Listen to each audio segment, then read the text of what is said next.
कृपया ध्यान दें, यात्रियों से निवेदन है पहले फर्स्ट पार्ट देख लें वरना आपको कुछ समझ में नहीं आएगा। धन्यवाद।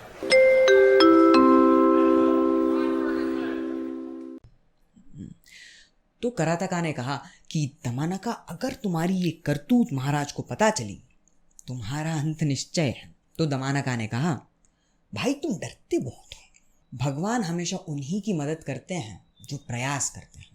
अगर तुम प्रयास करते हो और उसके बाद नाकामयाब भी हो गए तो तुम्हें वो दुख नहीं रहता क्योंकि तुमने कोशिश की है। तो कराताका ने कहा, भाई तुम्हारी इस कोशिश की कीमत तुम्हारी जान है, तो सोच लो। दमानाका ने कहा, देखो चतुराई से काम करते हैं, चतुराई से हम कुछ भी कर सकते हैं। तुम्हें कौवों की और सांप की कहानी याद होगी ना? तो कराताका ने कहा, नहीं दमानाका, मुझे नहीं पता, तुम ही बताओ। तो दमानाका ने कहानी शुरू की। एक जंगल में दो कौवे रहते थे, mister crow and Mrs crow. जब भी मिसेस क्रो अंडे देती थी, एक सांप आता था और सारे अंडे खा जाता था। एक गीदड़ उनका दोस्त था, वो उसके पास गए और उन्होंने अपनी परेशानी व्यक्त की। उसने कहा, तुम लोगों को चिंता करने की ज़रूरत नहीं है, चाहे कठिनाई कोई भी हो उसका हल ज़रूर होता है। केकड़े और सरस पक्षी की कहानी तो तुम जानते ही हो ना? तो उन्होंने कहा, हाँ। कराताका ने वहीं पर रुका। उसने कहा, क्या? एक मिनट रुको, केकड़े और सरस पक्षी की कहानी क्या है? दमानाका ने कहा, अच्छा तो तुम नहीं जानते, ठीक है। तो कौवों की कहानी को थोड़ा ब्रेक पे रखते हैं और पहले शुरू करते हैं केकड़े और सरस पक्षी की कहानी। एक तालाब के पास एक बूढ़ा क्रेन पक्षी रहता था। क्रेन पक्षी को हिंदी में कहते हैं सरस पक्षी। उसकी उम्र हो गई थी, वो शिकार नहीं कर सकता था, वो मछली नहीं पकड़ सकता था।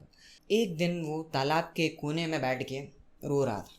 एक छोटा सा केकड़ा आया, उसने उस सरस पक्षी से पूछा, चाचा आप क्या कर रहे हो, आज शिकार नहीं कर रहे? तो उस सरस पक्षी ने कहा, बेटा हमारी सारी ज़िंदगी हमने बहुत सारी मछलियों को मारा है, उन्हें खाया है, उन सभी के जान गंवाने का जिम्मेदार मैं हूँ, और आज ये बात मुझे महसूस हो रही है। तो मैंने ये तय कर लिया है कि मेरे मरने तक मैं भूखा रहूँगा, लेकिन किसी भी मछली को हानि पहुँचने नहीं दूँगा। तो केकड़े ने कहा, चाचा ऐसे करोगे तो मर जाओगे। सरस पक्षी ने वो बात सुनकर कहा, बेटा मेरी चिंता छोड़ो, मैं वैसे भी बूढ़ा हो गया हूँ, किसी भी दिन मर सकता हूँ। मुझे तो तरस आ रहा है इन मछलियों पे। ज्योतिषियों ने कहा है कि अगले 12 सालों तक बारिश नहीं होने वाली। बिना बारिश के ये तालाब सूख जाएगा, सारी मछलियाँ जाएंगी कहाँ? तो ये सुनकर केकड़ा डर गया, क्योंकि मछलियों की तरह बिना पानी के वो भी मर जाएगा। वो डर के सारे मछलियों के पास गया और उसने कहा, चाचा कहते हैं कि अगले 12 सालों तक बारिश नहीं होने वाली, सारे तालाब सूख जाएंगे, हम कहाँ जाएंगे? तो सारी मछलियाँ भी डर गए, सब सरस पक्षी के पास गए और उन्होंने कहा, चाचा आप कह रहे हैं कि 12 सालों तक बारिश नहीं होने वाली, हम सब कहाँ जाएंगे अगर ये तालाब सूख गया?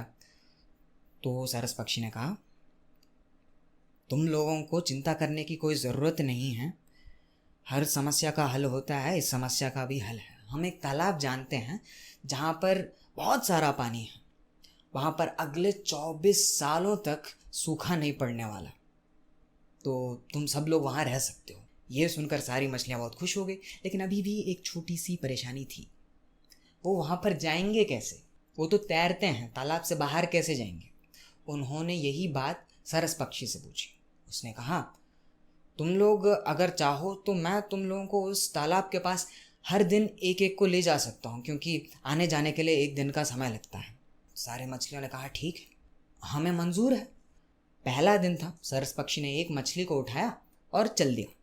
सरस पक्षी उस मछली को एक सुनसान सी जगह पर ले गया, उसको उसने एक पत्थर पे जोर से मारा और उसको खा गया। देख रहे हो सरस पक्षी की चतुराई कैसी है? उसने अपना इंतज़ाम ऐसे किया कि हर दिन मछलियाँ उसके पास खुद आएंगी और वो उन्हें खाएगा। सरस पक्षी ऐसे ही बहुत दिन तक सारी मछलियों को खाता रहा। एक दिन वो केकड़ा उसके पास आया। उसने सरस पक्षी से कहा, चाचा आप तो जानते हो मछलियों की तरह पानी के बिना तो मैं भी मर जाऊंगा, मुझे नहीं ले जाओगे क्या? भूल गए आप मुझे क्या चाचा? आप भी तो ये सरस पक्षी सोचता है, हर दिन हम मछली ही खा रहे हैं, आज कुछ नया खा लेते हैं, तुम्हें खा लेते हैं। क्यों नहीं बेटा, आ जाओ आ जाओ, बैठ जाओ हमारे पेड़ पे, हम अभी ले जाते हैं तुम्हें। तो ये सुनकर केकड़ा बहुत खुश हो गया। वो उछलते उछलते सरस पक्षी के पीठ पे बैठ गया। उसने कहा, चाचा बैठ गया, चलो।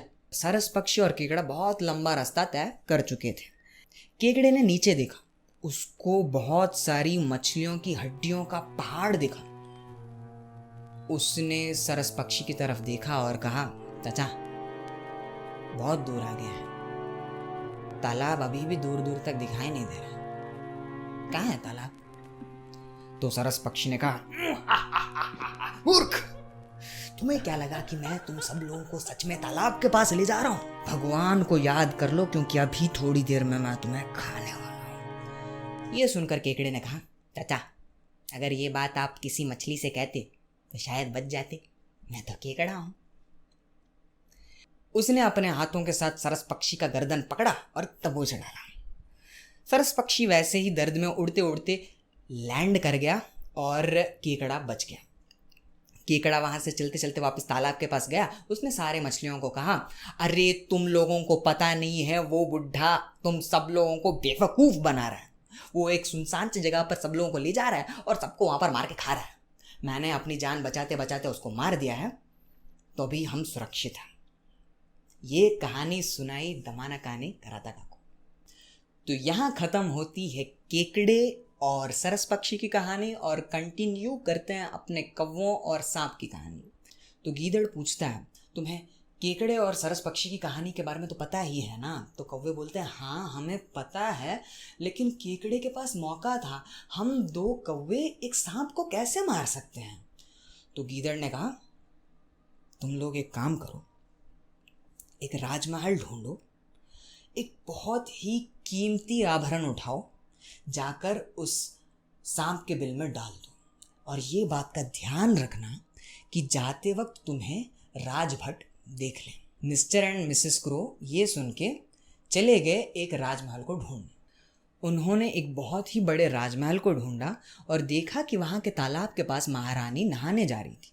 नहाने से पहले महारानी ने अपने सारी कीमती चीज़ें, अपने बहुमूल्य आभरण सब निकाल के एक जगह पर रख दिए थे। मिसेस क्रो ने बहुत कोशिश की कि कोई भट उन्हें अंदर जाते हुए ना देखे। बहुत कोशिश के बाद वो अंदर गए और उन्होंने वहाँ पर एक बहुत ही कीमती गहना उठा लिया और इस बात का ध्यान रखा कि उनके जाते वक्त भट उन्हें देख ले।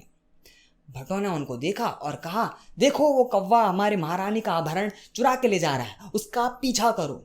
सारे राजभट मिसेस क्रो का पीछा करते करते सांप के बिल तक पहुंच गए और उन्हीं के सामने मिसेस क्रो ने वो आभरण सांप के बिल में डाल दिया। तो राजभट बिल के सामने गए, उन्होंने सांप का बिल तोड़ दिया, सांप को बाहर खींचा, उसके गर्दन पे पैर रखा और दबा डाला। मर गया सांप। उस दिन के बाद से मिस्टर एंड मिसेस क्रो ने बहुत सारे संतान किए और खुशी खुशी रहने लगे। ये कहानी सुनाई दमानका ने कराताका को। कहानी के अंदर कहानी के अंदर कहानी, ये तो इंसेप्शन हो गया यार। अगर आपको ये समझ में आ गया, लाइक कर देना यहीं पे, ठीक है? दमानका ने कहा, देखा कराताका, चतुराई के साथ काम करोगे तो तुम कुछ भी कर सकते हो। शक्तिशाली जानवर से ज़्यादा शक्तिशाली वो जानवर होता है जिसके पास चतुराई है। चतुराई का इस्तेमाल करके एक खरगोश ने शेर को मार दिया था, तुम्हें याद है? तो कराताका ने कहा, नहीं, सुनो। दमानका ने कहानी शुरू की। बहुत समय पहले एक जंगल में एक खूंखार और बहुत ही क्रूर शेर हुआ करता था, जो दिन में बहुत सारे जानवरों को मार देता था। उसके बर्ताव से तंग आकर उस जंगल के सारे जानवर इकट्ठा होकर उसकी गुफा की तरफ चले। उन्होंने उससे कहा, देखिए महाराज, आप बहुत शक्तिशाली हैं, लेकिन आप दिन में बहुत सारे जानवरों को मार देते हैं। आपकी भूख को मिटाने के लिए एक जानवर काफ़ी है, तो हम आपसे समझौता करने आए हैं। हम खुद आपकी गुफा की तरफ हर दिन एक जानवर को भेजेंगे। आपको शिकार करने की भी ज़रूरत नहीं, आपको कोई तकलीफ उठाने की ज़रूरत ही नहीं है।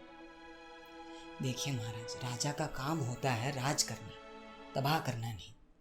ये बात सुनकर उस शेर ने कहा, बात तो तुम सही कर रहे हो, लेकिन यदि एक दिन भी तुम लोगों में से कोई नहीं आया, याद रखना मैं तुम सब लोगों को मार दूंगा। ये बात सुनने के बाद सारे जानवरों ने समझौता कर लिया। उस दिन के बाद से सारे जानवर ऑर्डर में रहने लगे। उन्हें इस बात की चिंता नहीं करनी पड़ती थी कि कब शेर आएगा और कब उन्हें मार देगा। उन्हें पता था कि वो कब मरने वाले हैं। उन्होंने अपनी आयु का ही एक शेड्यूल बना लिया था कि इस दिन ये मरेगा, उस दिन वो मरेगा। एक दिन बारी थी एक खरगोश की। खरगोश को पता था कि आज उसका आखिरी दिन है, तो वो हंसी हंसी टहल रहा था। बस उसको वहाँ पर एक कुआं दिखा रास्ते में। उसने कुएं के अंदर झांक के देखा, उसको अपनी परछाई दिखी। परछाई देखकर खरगोश को एक आइडिया आया। शाम का समय था। शेर बहुत ही ज़्यादा भूखा और नाराज़ था। वो खड़ा हुआ और उसने सोच लिया कि आज वो सारे जंगल के जानवरों को मार देगा। वो निकलने ही वाला था कि खरगोश वहाँ पर आया और उसने अपना सर झुका दिया। शेर ने उसको देखा और कहा, पहली बात, तुम बहुत ही छोटे हो हमारी भूख मिटाने के लिए, और दूसरी बात, तुम बहुत देर से आए हो। आज हम तुम्हारे साथ तुम्हारे सारे साथियों को भी मार देंगे। ये सुनकर खरगोश ने कहा, महाराज, हम जानते हैं हम देर से आए हैं, लेकिन इसमें ना हमारी गलती है और ना ही बाकी जानवरों की। बाकी जानवरों को पता था कि मुझ अकेले से आपकी भूख नहीं मिटने वाली। हमारे साथ साथ 3 और खरगोश आए थे, लेकिन आते समय रास्ते में हमें एक और शेर मिला। उसने हमसे पूछा कि तुम कहाँ जा रहे हो। हमने कहा, हम हमारे राजा के पास जा रहे हैं, हम उनका भोजन है। तो उसने कहा, राजा के पास? इस जंगल का राजा मैं हूँ और यहाँ के सारे जानवरों को मेरी बात माननी होगी। तो मैंने कहा, नहीं, हम जानते हैं हमारे राजा कौन है। मेरी बात सुनने के बाद उसने 3 खरगोशों को खा लिया और हमें भेजा है आपके पास ताकि हम आपको बता सके इसके बारे में। और उसने आपको चुनौती दी है लड़ने के लिए, जो ज़्यादा बलशाली होगा जंगल उसका। महाराज, उसने तो हमसे ये भी कहा था कि आप धोखेबाज हो, आप शक्तिशाली नहीं हो। ये बात सुन के उस शेर को बहुत गुस्सा आया। उसने कहा, उसने हमारे बारे में ऐसा कहा? तुम बकवास बंद करो और हमें उसके पास ले चलो। तो खरगोश ने कहा, महाराज, वो भी बहुत शक्तिशाली लग रहा था। बड़े हमेशा कहते हैं कि दुश्मन की शक्ति का अंदाज़ा लगाए बगैर उन पर वार करना हानिकारक हो सकता है। तो ये सुनकर शेर ने कहा, तुम्हें हमारी शक्ति का अंदाज़ा है? चुपचाप हमें उसके पास ले चलो। तो खरगोश शेर को उस कुएं के पास ले गए। उसने कहा, महाराज, उसी कुएं के अंदर है वो, आप देख लीजिए, वो उसका घर है। उसने कुएं के अंदर झांक के देखा। उसको अपनी ही परछाई दिखी और उसको लगा कि वही वो शेर है जिसने उसको चुनौती दी है। उसको देखते ही शेर कुएं में कूद गया उसको मारने की उम्मीद में। लेकिन हुआ क्या, वो पानी के अंदर गिरा, बहुत गिड़गिड़ाया, वो बाहर नहीं आ पाया, उसी के अंदर डूब के मर गया। ये खुशखबरी लेकर खरगोश गया बाकी जानवरों के पास। उसने कहा कि मैंने शेर को मार दिया। उसके बाद से खरगोश हीरो बन गया। सारे जानवर खुशी खुशी रहने लगे। ये कहानी सुनाई फिर से दमानका ने करादगा को। दमानका ने कहा, देखा मित्र, चतुराई का इस्तेमाल सही तरीके से करोगे तो तुम कुछ भी कर सकते हो। ये सुनकर करादगा ने कहा, ठीक है, तुम्हारी मर्जी, भगवान तुम्हारा साथ दे बस। एक दिन पिंगलका अपने गुफा में विश्राम कर रहे थे। उसी समय दमानका वहां गया और उसने अपना सर झुकाया। पिंगलका दमानका को देखकर बहुत खुश हुआ। उसने कहा, क्या हुआ दमानका, बहुत दिन हो गए, दिखाई नहीं दे रहे आजकल। तो दमानका ने एक गंभीर सी सूरत बनाकर कहा, महाराज, हम जानते हैं कि आपको हमारी ज़्यादा ज़रूरत नहीं है, लेकिन बड़े हमेशा कहते हैं कि मंत्रियों का फ़र्ज़ बनता है कि वो अपने महाराज को हमेशा सही समय पे सही सलाह दें, उनको ज़रूरत हो या ना हो। तो मैं वही करने आया हूँ महाराज। ये सुनकर महाराज ने कहा, हिचकिचाओ मत, कहो जो कहना चाहते हो। तो दमानका ने हिम्मत जुटा के कहा, महाराज, जिस संजीव का को आपने अपना प्रिय मित्र माना, जिस पर आपने इतना भरोसा किया, वो आपको मारना चाहता है। तो इस वीडियो में इतना ही। एक्टर वाली फील आ रही है यार मुझे, सच में मुझे मज़ा आ रहा है आपको कहानी सुनाते हुए। मैं उम्मीद करता हूँ कि आपको भी मज़ा आ ही रहा होगा। तो लाइक करना मत भूलना, शेयर कर देना अपने सारे दोस्तों को, और सब्सक्राइब टू द चैनल यार। अगर देख ही रहे हो तो ऑलरेडी सब्सक्राइब कर ही रखा होगा, लेकिन अगर नहीं किया कर दो, ठीक है।